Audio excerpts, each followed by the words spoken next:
because any otumfuo now Accra they want to be sure what they like Accra when you speak unlike Ashanti region when you speak they want to gag you Monday now because they want to have the president Nananom so on the superman abba Nananom ma wa wi wa Ghana bi hwebani mie mbesa me ka che se krom ha Asanteman mu ha ene Ghana ha abotofra bia ni abotofra ne de wo wia le Maurice Ampaw e ba to so unim na wuzo a wonim no ba to mo kan kire ne mam se ene Poku TV ene no obika sabi what me fa ni pa ma yan kwala wo krom ha aso Poku TV no ani gu so a wo hwe no se ene no first time subscribe like comment na share na obi bia etimi nya bi hwe Poku next one so YouTube ba foforo credit na ba bo mo subscribe na obi a enya bi enhwe na share comment ne so mane bra emra gidigidi na yenso etimi ni nkomo afa so Facebook Poku TV and also di echi a bibia betimi aye kama TikTok Instagram I am Kofi Poku and Poku TV ni mi ori nyina abosa edini hye won ma ebeba kama na wanya bi ahye no nya bi so etie ewo eye adwumadi ni so abusa bo me ni Kofi afrie ene mi ko manhia fikesiem ye nyina yenim se na nsem wo na ebeto adwa se NPP otitirani a wo Asanteman mu ha Bernard Atwosi akodo na afre chama wotumi obetena afidie so ebeyi ni ho anu se anukwa wontra afidie so oye voice note ena de ma obi ana ye nua King Ghana passe mi bie ahwa yeso kokufu bo unwa ni ma ye passe King bebe obi amechia o King passe mi bie ana yesa eka bie na eno ana ahimfie de so obeka asem na se asem na ehhehye yaso a Nananom ehhye din no mafrew ezan se pani bie matemante omodo ba fie ni ye tufu ni ama ochechire ana Nananom frɛ eru Bernard Atwosi akọ na no na ni TV station na wo Kumasi a friend say Wutumi TV any Wutumi radio le Maurice Ampaw kasa ewo sa TV ne so ana obetena TV ne so na aja ono so keka na adwen a ono say TV so de ekọ akire obi a hwe bi na Asanteman mu anso na wo te adin a sabi ohina antekura na obi bete atena kunya bete nti ana na Kumasi Traditional Council efre le Maurice Ampaw na mum Wutumi titruti na omfre sa case no enam ensem asisi woni yeru akokoso hene entem efa vetting bi ekoso ye nyina ye nim sam dada enya afi na me bababu mu nacho onya bi hwe Poku TV a ebi go maka ho sem bebrebe medical ka cho se ye no kre se ye no kre amfo na be kire ne to aso nti se Wutumi ba na ebe mu ye hu se ampa asem wo kan anase wanka na ye kra ya so tete se ye sidua bobi akoso a eno so mi gidie se wo a wo hwe Poku TV nei wonya bi ahwe na Nananom frɛ saa no ana omo che se le Maurice Ampaw ne sema wono so ekeka ema NPP General Secretary ochochofo pani di ma NPP amanyokuo no le justify Poku dia eba be tena yeru anom anim ejina omo nam ka che omo se le Maurice Ampaw wo mo soma no ne sem bi obeka bi onyamane a ono ade ntiji a chema that is omo soma no kra if na mu drag otumfuo no chama wotumu na ma yam so mo problem se wi ahemfo muti Kumasi da otumfuo ne mukasa kono mu bebo muto Asante muti mi Ashanti chiefs mo ahemfo mo Ashanti region problems any yama mu ni otumfuo ka bre Asantehene ahemfo bi akoya konfuo mu asase mani papa ko bi miensa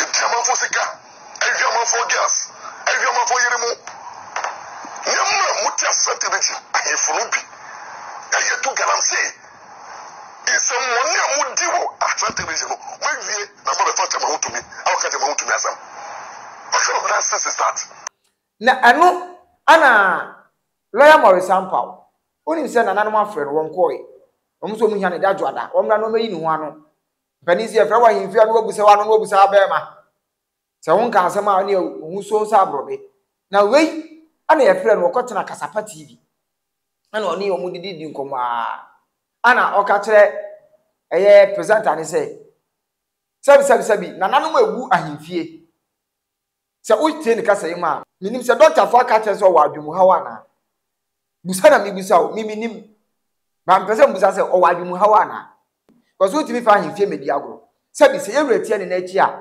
ntifu nu apagafo ho abenya yewura efo abenya no eni tiri opa na panimafo opa akontire akwam jase nifa adonten chidom wopa wonum nyina ade ne beka wo ansa fa ne yewura obeso aframa so bibi ade acha Asanteman ne tumi no na sa nananom wenum nyina wo ho dada etu oba no asem kina abrempon wo ho adikrofo wo ho eti se woni wonum a wonum na se na chi nifafo wo ho bonkum wo ho uko bonkum a nananom tafo nana agefrempon wo ono ana da omo no uba nifa nifa fekuo no so askore mapon na ansa debra ono ana da omo no ana wokọ adonten so ebi wo ho wokọ akwam jase a bafo Asanteman no ana deda no otufo bu abasa no nyina eka jase fekuo ne ho chidom hene ohene ba champion ni piesie oni ni papa ohene ba champion hene onu nyina ana eka bom na chidom fekuo no so akoso enkoso so wo ho eti eba ne sei na nananom nyina wo ho no na yewura nko tie na achi a o mo hwe achi dia ma yewura se bi Asanteman entompete na ensei na entubasa wo lawyer Maurice Ampaw wo fra ho se lawyer wo fra ho se mranimni maza sa wo ye lawyer anfie ye katumi o court dem ye kam emra utimi tra ba bia keke enka se nananom agufo abusua asema nananom frɛ lawyer Maurice Ampaw wo tina kasapa TV eka kere nananom se because you see, if you say traditionally no, me won't fear. Also catch me say lawyer now me no. A lawyer of 25 years standing, high moral character, prove integrity. Me need misconduct. I'm competent enough. I educated the whole Ghana 2012-13. So Nima, me yejuma otumfuo 2012-13 otumfuo ma. The family free Accra, the Pahiro family. Support FM 101. For the good work I did, otumfuo gave me an assignment. I went and I performed. And he need to catch me say, me you got them. Me walu me maho you. Now what prejudice say? What judge me you the team at them? And I was social media niya na mu know say some am okay niya no. I was social media and that matanfo otumfuo atanfo ewe. Jama mutu atanfo. All the relationship cat is smart. We do at them, we do at them, no do at them. Kwasia, you did at them poto. Will be in team asem. Now Monday because they were. Monday now. Because they were home. Ah, what before you? Me kwa ye jojo me ko jojo me. Ah, ne pono what o see me a full lawyer. Na me ba ho abaye de o ba ya full. Etino they have already produced. You see otumfuo ni ho. I'm sad. Asantehene will never behave this way. Ah, yes, I'm telling you. Look, Asantehene. That means Asantehene ni ho otumfuo ni wamo maka nyina no. No, but what they did, please be honest. Moya hefo. Traditional council we here. Mosi nipa mienu edi nsɛmɔne baako yɛ kyama ntumi. That also me ya Maurice Ampaw. Asɛm a mosi maka no. Mo tun sa frɛ me. Na mo tie me ana mo tumi sa frɛ me na mo didi mita e be didi matam me bukume who tumi sa frɛ me no is that see the constitution is bigger than anybody. Otumfuo is subject to the constitution of the Republic of Ghana. Everybody is the president. Kama wo mu ade enye na kwase ni ayo akati o apapon so wo mu ade a enye na kwase ni dem se kan de bia me ka tere mu kasafoni isu se kan anu awu kura no na nye kotomre sabi yewura tu kwan a na nanu mutimi nya hwe kura no na nye wutumi TV ya ebetimi akatum munya mani tuade esi wo Repa TV wa abra kwasi ade wadike ekokeka bi chami kwakuzu ohene chami adaroma me chiawo motin sama chami kwakuzu tumfo chami wo kae wo bebie no mani me hu se maza kwasi ade wadike sa wonye bema maza ana woto na wo te kasapati FM ana woto ayampia na wo be ma de wa tire kuma se yanka ka bo se yes sai oloko ho ye ana ato na keke kade oda fa woni wo lawyer asam no to nche fa book mu krata asam no fa to nchen twa mi kabra hifie be pepani na okodwa atoa ko patew sasa ye din a fa woni aduma wa ya ma opem so maza carpenter for musu omo opem so dan so What is over the Saka cabin sem say go? Ah, so what's want to mean Kaza, and I will defend dinner. Ya did two, one kind. Sounds of mamma kind and Numasum entry you run. Into one kind, your fan is one kind. Nananom Madaroma, as some kind of maker. Tis a one kind, yeah. Nasa own Nananom for Nasa also cook you one. I didn't also tell the old. And chilling a wootum, a samono, a fair never papa, a bola sujo, no friend of friend of friend. Sumina Sujana would be a gross arm. They say, I can't so yarino. Cat have any dear dances so yard. Nananom so on farmetry, some doctors so yardy. When we have found home metry, so yardy. The dad one is Yano. Now they also wore bear ma, memma. You bet Timu could yes when you say, now, Asanteman Temua, only Ghana ha. Minim, ye go because I wasn't your manner. Ya bay and obi ebeka asama Asanteman ha. Ya mana can answer. Maurice Ampaw say, Promuha, Asanteman ha. O Casaya, my own cabby. The carcass of was or yam can't cabby from quantity to Cromua. Young Maurice Ampaw. And Sama or Kafa Asanteman. Now, before we be there, judge, no. So, no, a boy. No, Oko school. Now, office school, no, or what I say, a guy. Until judge, no, doesn't prevent him. Because I'm only part of here like, hey, but because any otumfuo. Now, they ought to be showered in you. Like Accra, when you speak, you speak. Unlike Asantehene, when you speak, they want to gag you. They want to tell you a traitor. They want to sit on your fundamental right, freedom of expression. In Asantehene region? Yes, definitely, that's what is happening. Do you think that if I'm a pure media person, media people, won't you come to my aid and say that freedom of expression and opinion is being gagged? When I'm not giving opportunity, why don't they Nananom invite me call media commission and National Communication Authority? So there is no freedom of expression in Asantehene region. Listen to me, that's what is happening right now. The way people have ganged up, and because you see, when somebody says something, give the person opportunity to justify it. Because truth justifies everything in the law of defamation. So because say your comfort, no evidence are on good animals. The time when good person say, also your comfort, unko boko na unye comfort only in as well. That's all court. Now because there will be now prove evidence. Bra me can say judge be a permano. Not that time no evidence no ho. But until say Nancy just a kind. What kind case no? I was everyone yanko yati gromwa ana yati papano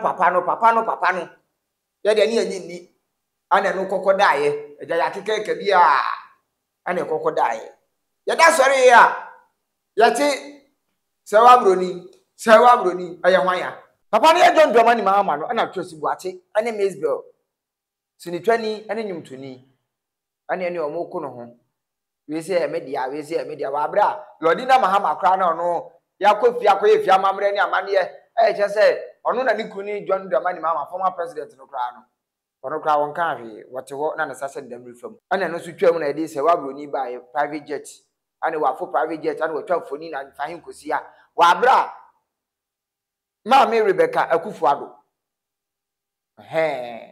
Oba so no. Mama ya no ho ofe. Wono so watini ba bi wanka hwe. Ana be kan saa bia se wa broni a. Na me pese me hu se. Sansema ya kekeke nya no kra na. Abusuafo. Wa Maurice Ampaw. America no asem ya. Won se Ghana emanpanifo ani amanyofo. Ye pe wo mu a wo musi o magadem wo mu dwom. Bigger question say me dwom a ye won ma wo mo bi mu kwada ne basa se na twinam anya me na me ka Royal Maurice Ampaw na ka abuzafo yenko ne ko timba na ye pema na me to me pema 350 chief justice no 50 president Nananom so ono so pema aba Nananom ma wa wi wo Ghana bi Kasapa FM na do bi ti Nananom sha ase no se mania Nananom president beka no kware nda yedne ko jira antoa ana medical interrogation chemical interrogation what is the kind no say on per man kan be so no fa so hu Rebecca na yire ma ko per man kan be so fa so and otumi one of the first wife. One per man wife was of us here adogagai out here. Mama Supemba. Abba, Mama did the overwhelming. Mama the money the power Mama Mama ma panel the fact speaks for itself. Nakasa did to some per ma. Oh, the Asantehene. Oh, can we? Dabi Nakasa into the mama who person in America. You see the problem is there. No quarrel yan to sebi. Na so bi pama e fa ho bai. Ayo botom sika. Where Maurice Ampaw. Ayo botom sika. Ayo botom esika. Aka to say na wuti na me wa ha. Asem bia enye wa asem bia no abetra na abeka na sa keke ni ade wadi. Ganafo ene die mu no obuo kwan so. Ensa dan say nkotoni gufo. Se papa wei ade asem bia ba. Me kwa me de. Ma yesoso ne so. E kan na me buni pa. But Asanteman de odo saka Asanteman a. Ba, me Asantehene mapa. Asuna de hye ne me. Asuna ye mprekwa. Ya ne yetikoti se obi anim. Ya nkwa ne akra aboa. Fufu ogboni komu kwakwa de bi. Na ekuta asuna wo. Ti me de o kame a waka Asanteman. Sana aka Asanteman waka me. E asuna fo. Etira me ofensu nkonwa sam na mani di atire no. Tu du ahivie no oka no wanka ni ya. Obaje wo de. Se de atudi Jonas no mu. Na no mu. Na panifo bi na kasa chense kofi. Yesrew o de ya de no. Enti men konkoka bi. Nya abotrema etu onkwato de etwe na ye hunkwan kra be fa so ebesiesi asem no. Ana me ditu mu na manka bi na me edi. Ba lo mo example de o sa me reply o. Maza. Sa wo pese etutu anamo ni di wachi ni esuan wo a. Emre bi atwam se de na wo si ye onioma na. Da eni amanyofo achi. Mamudu be ye ayi obi ka na bro for scapegoat. Wamudu be ye ayi eduma fulu sa amanyofo. Na ye ti kromu a. Ye ti kromu na konfo bebrebe ka sa amanyofo do ma ye eduma bebrebe ye ti omoka. Ana wudi omachi. Ana wudi di yeru anu matem. Hey, bra. Na asema oka no dwunu ho de. Mi hu da kotoko ina ka che obi se o ma ne kana asem. Wo ye sisifuo, wo ya hanta, wo ye dwa a, yeru awon so. Wo mu ade akra de ne wasem kra de yeru awon so kra.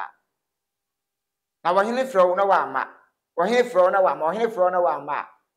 Wo transe ahwe se ye be ma ebere bebebe. Bra. Emese ya bufuo kra ma en maburu ni atusi uso. Nemu ye be kanya sase ma kyerɛw. Onua kokopa kyɛw. Abuja for Poku TV. Say and then first time I subscribe, like, comment, and share.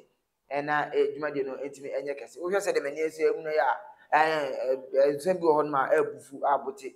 Enti o se wo biebie mu na wo bo wadwen kire nkofo bi no om so o ma dwen se bia ba fie. Ejan se utimi fa ahemfie medi agoro sa. Na wo mu ade kra na ka men chef kese. Ezo for me di ko fie me basia. Na me aduma da fofo ye beto aso. Bye bye.